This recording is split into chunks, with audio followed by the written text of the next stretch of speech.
আসসালামু আলাইকুম। আমি ডিএম আসিফ চাষি এগ্রো থেকে।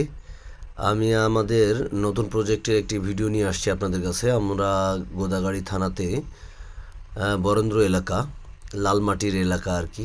এখানকার মাটিটা অতিরিক্ত এঁটেল, এবার যখন বর্ষণ হয় একেবারে মাটিটা খুব কর্দমাক্ত হয়ে যায়। এখানে বরেন্দ্র এলাকাতে আমরা মাল্টা চাষের জন্য জমি নিয়েছি।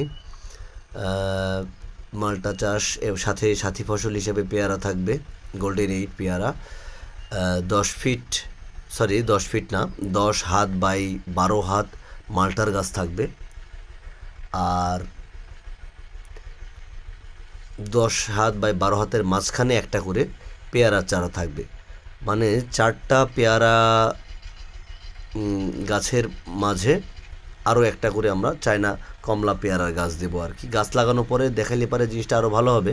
এখন শুধুমাত্র আমরা মাপ করে নিয়ে গর্তগুলো খোঁড়াই নিচ্ছি। এই প্রত্যেকটি গর্তে আমরা অল্প কিছু করে জৈব সার দেবো ইনশাল্লাহ। জৈব সারে অবশ্যই মাটির কার্বন বৃদ্ধিতে কাজ করবে এবং জৈবর ঘাটতি পূরণ করবে। মাঠগুলা অনেক উঁচা নিচা, মানে আমাদের রাজশাহীর অন্যান্য অঞ্চলের মতো না। বরেন্দ্র অঞ্চল বলতে যা বোঝায় আর কি, প্রত্যেকটা জমি, একটা জমি, এই যে জমিটাতে ছেলেপেলেগুলো দাঁড়িয়ে আছে, মানে যে কাজগুলা করছে ওরা, ওই জমি থেকে আমি যে জমিটার উপরে দাঁড়ায় আছি এখন, এইটা প্রায় ধরেন 3 ফিট উঁচা। আবার ওই যে ফিতা পাইপটা নেমে গেছে, তার নিচে যেটা আছে ওইটাও আমাদের জমি, ওইটাও প্রায় 3 ফিট নিচা।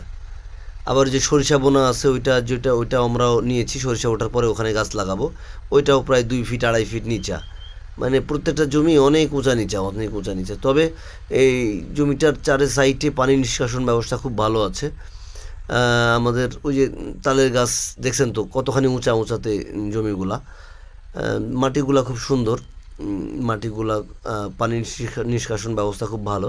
এখানে সেচের নিয়ে একটু সমস্যা, ইরিগেশন ব্যবস্থাই হচ্ছে সবচেয়ে বড় সমস্যা। এখানে মোটর দিয়ে পানি ব্যবহার করা হচ্ছে, পানি নিয়ে এসে মানে নিচের যে মাটিটা ওটাতে আপনার গর্ত খোঁড়াই যাচ্ছে না, এত শক্ত মাটি। ওটাকে পানি দিয়ে একটু ওয়াপসা কন্ডিশন করে তারপরে আমরা আর কি গর্তটা খোঁড়াই নিচ্ছি। গর্ত করে গর্ততে প্রতি গর্তে জৈব সার দেব 50 থেকে 60 গ্রাম মতো। টিএসপি দিব, ট্রিপল সুপার ফসফেট। এমওপি দিব কিছু অংশ, হিউমিক অ্যাসিড দিব, তারপরে আপনার ল্যাপথনিক অ্যাসিড দিব, তারপরে আপনার ট্রাইকোস্ট, হেকেম কোম্পানির ট্রাইকোস্ট, যেটা ট্রাইকোডার্মা ভিরিডি, মাটির জীবাণুনাশক, জীবাণু দমন করতে কাজ করে এবং নিমাটোড দমনে কাজ করে।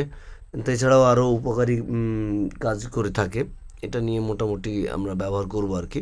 দিয়ে গর্তগুলোকে আরেকবার মাটিটা পুনরায় মিক্সচার করে নিয়ে তারপরে আমরা মাল্টার চারা এবং গোল্ডেন এইট পেয়ারার চারা সেট আপ করবো।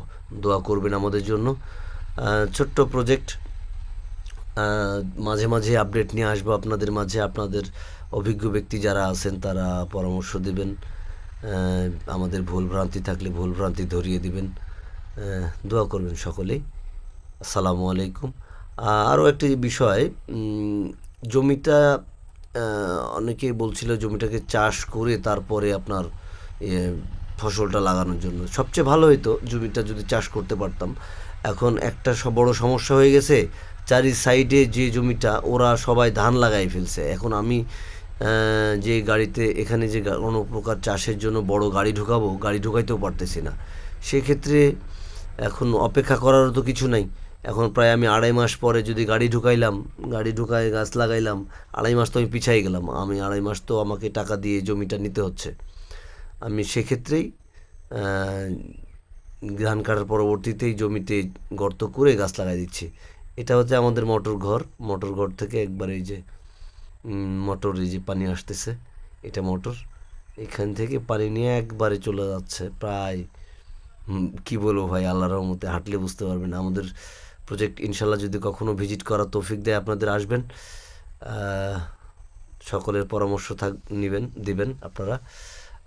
তবে আরেকটা বিষয়, এই জমিটাতে আমরা মাটি পরীক্ষা এখনও করাইনি। মাটির যেদিন স্যাম্পল কালেকশন করব সেদিন অবশ্যই সবার সাথে আরেকটা ভিডিও তৈরি করব। ভিডিওতে কিভাবে স্যাম্পল কালেকশন করতে হয়। তবে একটা বিভ্রান্তর মধ্যে পড়ে যাচ্ছি। আহ, কৃষি অফিসারের মতে বা কৃষি অধিদপ্তরের মতে প্রত্যেকটা লেভেলের জমি মানে একই সমলেভেলের জমির জন্য একটা করে স্যাম্পল কালেকশন করতে হয়, মানে 9 থেকে 10 জায়গার মাটির নিয়ে একটা স্যাম্পল কালেকশন করে মাটি পরীক্ষা করতে দিতে হয়। কিন্তু আমাদের প্রায় 13 বিঘার প্রজেক্টে প্রায় আপনার কী বলবো মাটির মানে স্তর বা আপনার ওই থাক প্রত্যেকটা থাক আর কি এক একটা প্রায় প্রায় 35টার আশেপাশে। এখন এতগুলা স্যাম্পল কিভাবে কালেকশন করব না করব, মানে বিশাল একটা টেনশনের বিষয়। এখন যাইভাবে হোক ওদিকে কৃষি অফিসারদের সাথে একটু পরামর্শ করি, কি হয় পরামর্শ দেয় ওনারা। আসসালামু আলাইকুম।